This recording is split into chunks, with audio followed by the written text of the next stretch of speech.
செந்திலும் மீனாவும் கதிர் ராஜிய பாக்குறதுக்காக பாண்டியன் வீட்டுக்கு வருவாங்க. அரசி தான் ஹால்ல இருப்பாங்க. அம்மா அண்ணா வந்திருக்கு அப்படின்னு சொன்னதும் கோமதியும் அங்க வருவாங்க. நல்லா தான் பேசிக்கிட்டு இருப்பாங்க. செந்தில் அவங்க அம்மா கிட்ட என்னம்மா வாங்கன்னு கூட கேட்க மாட்டேங்கிற அப்படின்னு சொல்லுவாங்க. கோமதி என்ன சொல்லுவாங்கன்னா, இது நீ பிறந்து வளர்ந்த வீடு தானடா, நம்ம வீட்டுக்கு வர்றதுக்கு வாங்கன்னு கேட்கணுமா?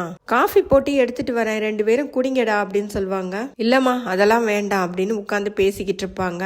கதிரும் ஹாலுக்கு வந்துருவாரு. ராஜி மட்டும் இருக்க மாட்டாங்க. அதனால மீனா ராஜி எங்கன்னு கேட்பாங்க. அண்ணி கோச்சிங்ல சேர்ந்துட்டாங்க, அதனால அசைன்மெண்ட் கொடுத்துருக்காங்க, அதை கதவு மூடிட்டு அந்த ரூம்குள்ள உட்காந்து எழுதிக்கிட்டு இருக்காங்க அப்படின்னு அரசி சொல்லுவாங்க. கோமதி மீனா கிட்ட 1 லட்சம் ரூபாடி, 1 லட்சம், 1 லட்சத்துக்கு 1 பவுன் நகை வாங்கிடலாம், கோச்சிங் கிளாஸ்ல கொடுத்துருக்கான் அப்படின்னு சொல்லுவாங்க. தெரியும் அத்தை, ஏற்கனவே ராஜி எனக்கு ஃபோன் பண்ணி சொல்லிட்டா அப்படின்னு சொல்லுவாங்க. திரு என்ன சொல்வாருன்னா, உங்களுக்கு வேணுமாமா, 1 லட்ச ரூபாய் தானே, உங்களுக்கும் தர்றேன் அப்படின்னு சொல்லுவாங்க. எனக்கு தர்றதுக்காக சொல்லலடா, பெருமையா தான் சொல்றேன், எனக்கு கோபமோ வருத்தமோ கிடையாது. மீனா நான் போய் ராஜிய பாத்துட்டு வரேன்னு எழுந்திருப்பாங்க. கதிரு அண்ணி அவங்க படிச்சுக்கிட்டு இருக்காங்க அப்படின்னு சொல்வாரு. கொஞ்சம் டிஸ்டர்ப் பண்ணா பரவாயில்ல அப்படின்னு சொல்லிட்டு மீனா உள்ள போய் ராஜி படிச்சுக்கிட்டு இருப்பாங்க. அவங்கள தொடுவாங்க. ராஜி என்ன நினைச்சுக்குவாங்க, கதிர் தான் தொடுறாரு அப்படின்னு நினைச்சிட்டு பேசிக்கிட்டு இருப்பாங்க. இது எல்லாத்தையும் மீனா கேட்டுக்கிட்டே இருப்பாங்க. கடைசியா ராஜி மீனாவை பாத்துருவாங்க. மீனா துருவி துருவி சென்னையில என்ன நடந்தது அப்படின்னு கேட்பாங்க. ராஜியும் காதுக்குள்ள நடந்த எல்லா விஷயத்தையும் சொல்லுவாங்க. அப்போ நீ ஐபிஎஸ் ஆகுறதுக்கு முன்னாடியே அம்மாவாக போற அப்படிதானே அப்படின்னு கேட்பாங்க. அப்புறம் கிச்சனுக்கு போயிட்டு கோமதி கூட எல்லாம் ராஜி மீனா எல்லாருமே பேசிக்கிட்டு இருப்பாங்க. அப்போ மீனா அவங்க அத்தை கிட்ட ராஜிக்கும் கதிருக்கும் சென்னையில என்ன நடந்ததுங்கிறத வாய் தவறி சொல்லிடுவாங்க.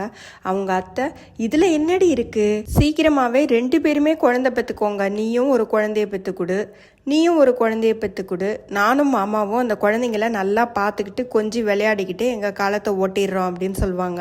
மீனா மயிலை பற்றி பேசுறதுக்காக வாயை திறந்தாலே, மயிலுன்னு சொன்னாலே கோமதிக்கு ரொம்பவே கோவம் வரும். அந்த பேரை மட்டும் நீ சொல்லாத மீனா, அவ ஒருத்தியால தான் இந்த குடும்பத்தில் இவ்வளோ கஷ்டம் அப்படின்னு சொல்லுவாங்க. மயிலு வீட்டில் மயிலுக்கு சாப்பாடு கூட கொடுக்க மாட்டாங்க. ஒரு 8 மணி ஆனதும் மயில் ஹாலுக்கு வருவாங்க. உடனே மயிலோட அம்மா சாப்பிட்றதுக்கு தான் வர்றாங்க அப்படின்னு நினச்சிட்டு, 8 மணி ஆயிடுச்சு எங்க வரலையேன்னு பார்த்தேன், கொட்டுறதுக்கு வந்துட்டியா அப்படின்னு கேட்பாங்க. மயிலோட அப்பாவுக்குமே ரொம்ப கஷ்டமா இருக்கும். இல்லைம்மா நான் தண்ணி எடுக்கிறதுக்கு தான் வந்தேன் அப்படின்னு சொல்லிட்டு தண்ணி குடிச்சிட்டு போயிடுவாங்க. அவங்க ஃப்ரெண்டுக்கிட்டே எல்லாம் அவங்க கூட படித்த 10th அவங்க கூட படித்தவங்க கிட்ட ஒருத்தர்கிட்டயா ஃபோன் பண்ணி ஏதாவது வேலை இருக்குமா, ஏதாவது வேலை இருந்தால் கொஞ்சம் சீக்கிரம் சொல்லுங்க அப்படின்னு சொல்லி கேட்டுக்கிட்டு இருப்பாங்க. மயிலை பாக்குறதுக்கு நமக்கே ரொம்ப பாவமா இருக்கும். இத்தனைக்கும் மீனா தான் மயிலோட அம்மா கிட்ட காசும் கொடுத்துட்டு போயிருப்பாங்க. மயிலோட அம்மா அவங்க அப்பா கிட்ட, பக்கத்து தெரு விஜயா இருக்கா பாத்தீங்களா, அவ பொண்ணுக்கும் அவ மாமியாருக்கும் ஒரு சின்ன சண்டையாம். அந்த சண்டையில பெருசாக்கி அவ புருஷனை கூட்டிட்டு தனி குடுத்தனம் போயிட்டா, சொத்தவே 2ஆ பிரிச்சு வாங்கிட்டா.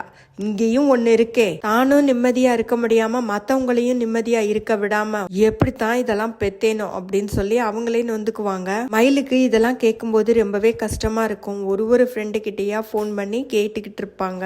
அஞ்சலி சரவணன் கிட்ட ஃபோன் பண்ணி, என்ன விஷயம், நேத்திக்கு உன் ஒய்ஃப் வந்துட்டு போனாங்களே, என்ன சண்டை உங்களுக்குள்ள அப்படின்னு கேட்பாங்க. சரவணன் நடந்த எல்லாத்தையும் சொல்லுவாரு. இதெல்லாம் கேட்ட அஞ்சலி, அப்படியே சினிமாவில் நடக்கிற மாதிரி இருக்கு அப்படின்னு சொல்லுவாங்க. ராஜியும் கதிரும் அவங்க ரூம்ல உட்காந்து ராஜியோட படிப்பை பத்தியும் அவங்க சென்னையில நடந்ததை பத்தியும் மாறி மாறி பேசிக்கிட்டே இருப்பாங்க.